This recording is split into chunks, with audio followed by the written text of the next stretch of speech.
One of the most cost-effective things that you can do for your home is, hey guys, it's Jerry McManus from Keller Williams again.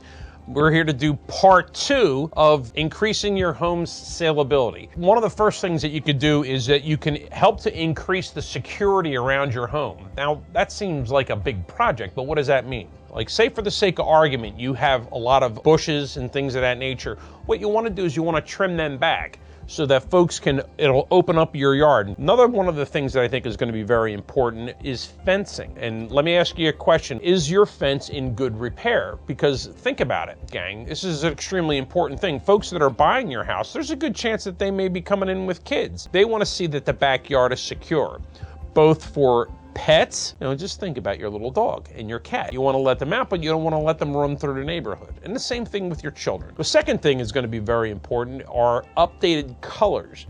One of the most cost-effective things that you can do for your home is painting a room. An old friend of mine from the business called eclectic colors market specific. It was always one of my favorite expressions that he had. But let me ask you a question. What are the colors of the rooms of your home? Blue for boy, pink for girls in the rooms. But once you start going past that, then you could start running into a lot of problems. You want the colors to be neutral toned, or at least softer colors, where you can not turn off a lot of people from those sharper colors. And the third thing is, and this is an extremely important thing, because a lot of times people use their unfinished basements as storage areas. And that's fine, but a lot of times when people are out looking for basements, they want them to be finished to a certain degree.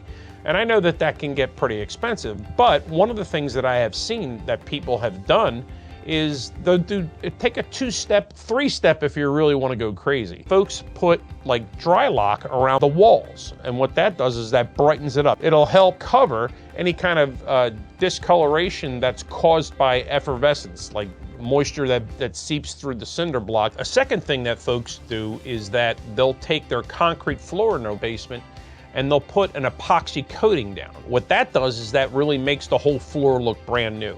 Because we know that over the course of, say, 10, 20, maybe 30 years or more, you'll get hairline cracks in the concrete.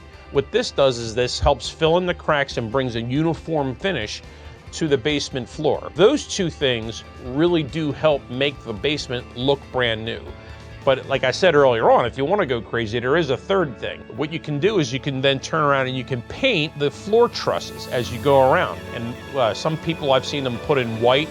Some people have actually put in black or any other color in between. But what that does is that helps also freshen it up as well. Hey guys, don't forget to hit the subscribe button and notification bell. This way we can stay connected. Here's my contact information should you have any questions. Otherwise, I'll see you in the next video.